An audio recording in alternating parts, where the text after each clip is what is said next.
Hey guys, it's Steve for CollectorMania. We're doing a quick video on, I guess we'd call this the deck discussion for the Scorpion God Commander deck. This will be the deck that I am playing for the Commander Challenge, so this is kind of just a brief overview of my first picks. And to assist me today, I've got a totem of the Scorpion God.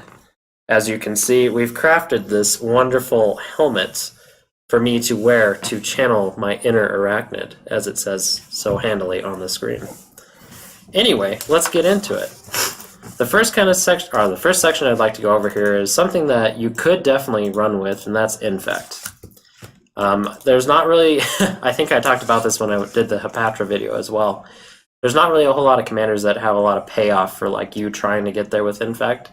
But these guys definitely do, and I think either one, like a Jund strategy with the two of them, would actually be great. But anyway, like Skithirex is a really good example. You just start like hitting your opponent with Infect, or they start blocking with creatures, and then as soon as those creatures die, you draw a card.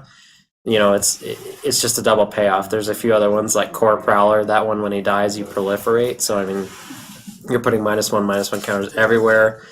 Hand of the Praetors was a really good one that I'm definitely throwing in my deck. I just got to get a copy of it.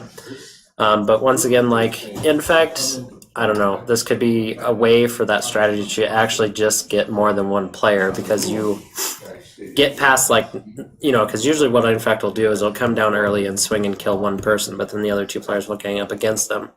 In this type of deck, it actually gives you a benefit for just having -1/-1 counters on creatures, so it doesn't matter so much that your creatures get outvalued at a certain point.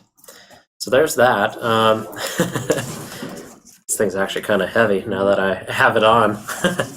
So anyway, on from there we've got mass -1/-1 counters, and this is quite a bit of a list, so I'll talk a little bit more about it because I want you guys to see the whole slideshow. First up that I thought of was the Soulscar Mage from Amonkhet. Really good. You know, you just gotta get some ways to do targeted non-combat damage to creatures, so like some burn spells, or even like some board wipes will do it. Like I was thinking what's the new board wipe, the 3-cost one that you can cycle? Last Reckoning? Well, not that one. Scorched Sun or something. Anyway. Oh yeah, Sweltering Suns. Sweltering Suns. Like that would be a great addition, just because you can do that, get a bunch, or 3 -1/-1 counters on everything. I believe that's how that would work, and then you've just, you know, everything that dies from then on, you're getting to draw cards, essentially. And that's a big part of like why I like the Scorpion God so much, because it, in a sense, is a lot of removal. You know, you're just killing everything all the time. Another really good example of that is like Black Sun Zenith. So I mean, you just lay that sucker down and kill a whole bunch of creatures, and then all of a sudden you've drawn a million cards. I guess the only thing you got to really watch out there for is like overdrawing, you know, drawing out your entire deck. So I'll have to definitely think about building in some like recycling kind of stuff. Here, I'm gonna take this off, it's getting heavy. So anyway, and then we've got things like Cauldron of Souls. So all of your creatures, when they die, you can persist them back, and then when they die again, you get to draw a card for each one. So just kind of like value things like that. Spread the Sickness, Liliana's Influence is another really good one. Blowfly Infestation is a really good one. That's whenever a creature dies with a -1/-1 counter on it, you actually put a -1/-1 counter on something else. So that's really cool. Soul Snuffers is a really good example of this. Same with like the Banshee. What is her name? Midnight Banshee. I believe that one at the beginning of each upkeep, or your upkeep, all creatures that aren't black get a -1/-1 counter. So that's pretty effective as well. Harbinger of Night is another really good one. Carnifex Demon, which was like huge in my Hepatra deck. I'm sure it'll do the same here. Just be crazy. On from that, we've got a few, I would say, just like payoff cards. Just really big, like creatures that, well, not really big creatures, but things that just value you having those -1/-1 counters out. Like Kulrath Knight is a really big one. Essentially, it makes it so your creatures are unblockable at a certain point if you get enough counters out there. Crumbling Ashes is another one, and Nest of Scarabs is another really big one. That one's fairly new, easy to pick up, I found out, because the store had 1 million copies of it, which was nice. Grave Betrayal is something I threw in there because, I mean, you're going to try and kill as many creatures as you can, so it's nice to be able to turn them into zombies, but bring them back on your side. That way, because, you know, unfortunately, a lot of these, I guess, strategies on getting -1/-1 counters does it to the entire board. So you will be wrathing your board most of the time as well. So having something that kind of replenishes your battlefield is really good. Okay. And then on from that, we've got a few persist creatures in here. You know, Puppeteer Click comes to mind really fast. That one is really big because, once again, it's just like the Cauldron of Souls. It dies, it comes back, has the -1 counter on it. It dies again, you draw a card. So essentially, you're not. I mean, you're still generating card value even off your own creatures dying. Murderous Redcap is another really good one. Fury Stoked Giant's fun. You know, Rattle Blaze Scarecrow. You know, colorless artifact things that are always good to put in your decks, especially for those things that are like pro color, like the swords and stuff like that. So it's always good just to have them. And then on from that, we've got more of our targeted -1/-1 counters.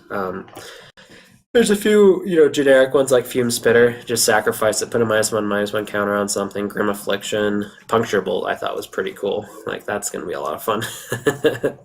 Retribution, the Liliana Death Wielder, that Planeswalker is also really cool.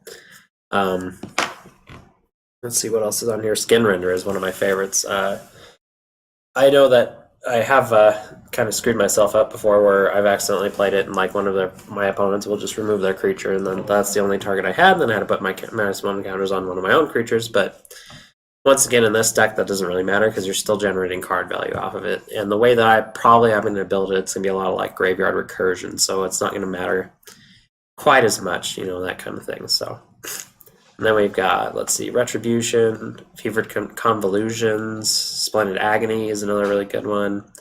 There's a ton of them. There's a lot of cards I have to sort through in my head and while I'm actually finishing this deck. As a kind of side note here, I would say in about maybe a week's time, I'll probably have the full deck list, so you guys can definitely look forward to that, you know, just seeing the actual final thing. There's a lot of stuff I got to think about. Anyway, with that, we'll move on to, let's see, what was this, Eric? Oh, this was the value creatures. These are creatures that more pay off when they die on our side. So like a really good example of that is like Dust Urchins. So it really just, the -1 counters go on automatically, you know, when it attacks or blocks, and then it'll die and then generate you a card, and then it'll generate you another card due to its ability when it dies. So pretty cool. Soul Stinger is another one of those.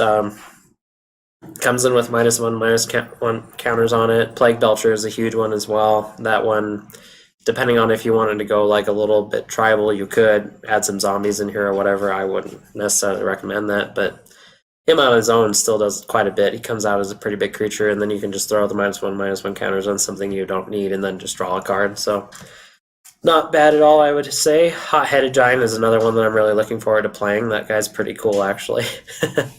And then, let's see, on from that, we've got our Wither creatures. I think Wither is another huge mechanic. I would tend to run it more than Infect, just because, once again, Infect has more of a stigma built behind it, whereas Wither is kind of like not even seen that much. So Stigma Lasher is, of course, huge. You know, it makes it so your opponents can't gain any life. Necroskitter is another one that rebuilds your battlefield after, you know, a while. Corrosive Mentor, Needle Specters, a lot of fun too. Hate Flare, which is one of Seth's favorite cards. Puncture Blast, and then Fist of the Demigod, so you put that on your commander and all of a sudden he has Wither as well, which is doubly good. Something to, I guess, bring up about this is I've put a lot of Proliferate in here as well, which I kind of forgot to mention when we were doing the mass -1/-1 counters. But that's going to be a crazy mechanic, you know, with this deck, you know, just having that Contagion Engine or Contagion Clasp and being able to just essentially wipe the board by putting counters and counters and counters. It's almost the same thing as with Archfiend Vivnir as well, which, you know, I'll try and build in a lot of cycling and stuff like that in here. So anyway, that is just kind of a quick rundown on my list. It will be up on Tapped Out as Scorpion God 1.0. As once I move closer to actually finalizing the deck list, you'll see like Scorpion God Final or something like that, and that'll be the actual deck list. We'll probably get that up like in the next 2 weeks or so. But anyway, that's all I got for you today, and we'll see you guys next time.